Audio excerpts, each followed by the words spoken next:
Ladies and gentlemen, hello. I thought I'd do this quick piece to camera just to and put it on Instagram, Facebook, etc. social media pages to update people on what is going on with Outback cleanups. As some of you may know, my name is Bo Langford. I'm the founder director of this charity, and it's been founded about 3 years ago, coming on 4 years ago now, and we've succeeded to remove about almost 70,000 kilos of rubbish, millions and millions of individual pieces of microplastics, etc., and data log majority of it. Didn't do it originally, but have started doing it for the last couple of years. It's been quite successful. Anyway, carrying on. What is the charity doing? At the moment, we are going through our DGR status approval, which is a tax-deductible status approval with the federal government. We've been working towards that for a couple of years now, expanded the charity to 50 board members to be eligible to fit the criterias because of the federal government.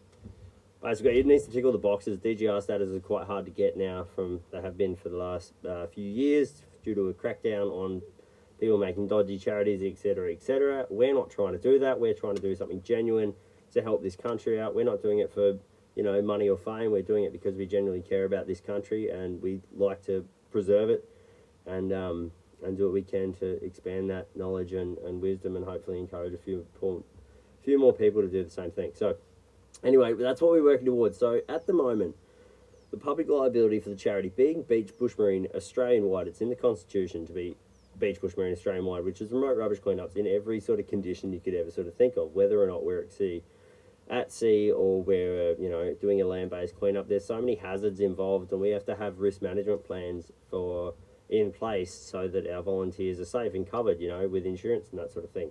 So that insurance at the moment is so expensive. It's literally a couple of $100,000. It's almost $250,000, actually just exceeding, which is out of our budget. I hate to say it, but we cannot currently afford that.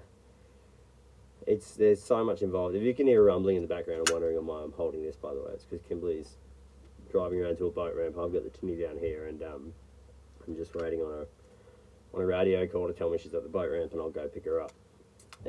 So yeah, anyway, excuse this and the noise of the troopy rumbling through the background. Going back to it, so that's where we're at. We need to get this public liability effectively to get the general public involved and know that we're covered. We've worked so hard to build the charity up to what it is and get the equipment we have. Example, the trailer, the troopy. I mean, there's not much of the troopy, but it's a reliable vehicle and it does a job. And it is expensive to maintain that vehicle, so we've invested a lot of money into that and this equipment as well, so that we can keep doing this job in remote parts of Australia, which is so harsh on the equipment.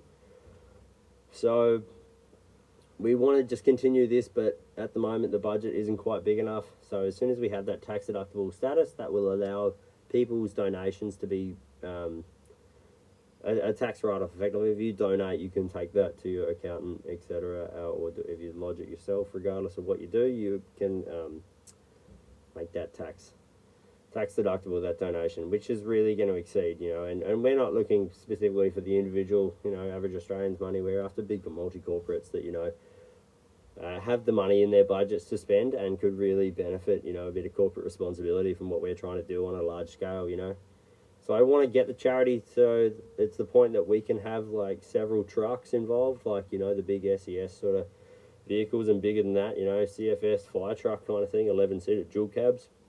I can picture a dream of three of them, one with, 20 to 25 air-conditioned, seat-belted seats with suspension so that you can tackle places like the Gibb River Road and do the cleanups, all the big necessary tyres and whatnot. So you've got one vehicle set up with that to take volunteers and passionate people out that want to get involved with it, and you've got another one simply with a fuel and medical pod and all the supplies you need set up on another truck that can and these trucks are just in the two dual cabs, seat 11 people, so then you've got all the seats you can fit out in the back.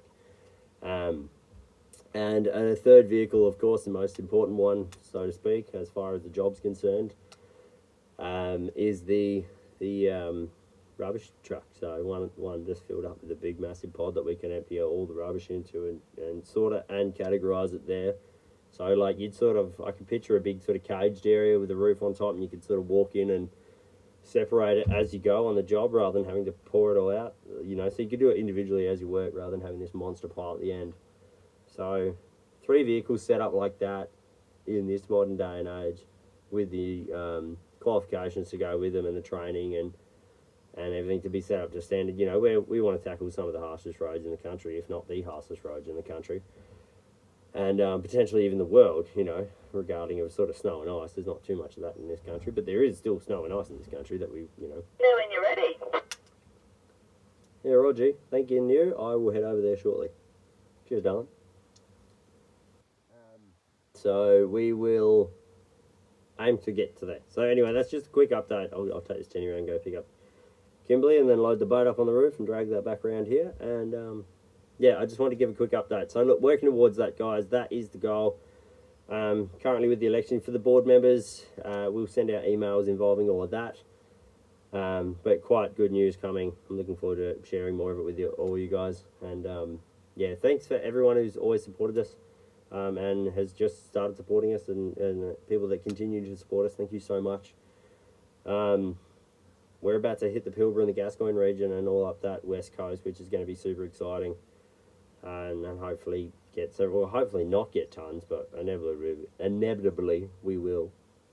So yeah, in words, it's been a big day. I'm stuffed. This was the first day off that Kimberly and I have had in 9.5 months, so exhausted. It's because I am. I'm so sunburnt too from being in the boat.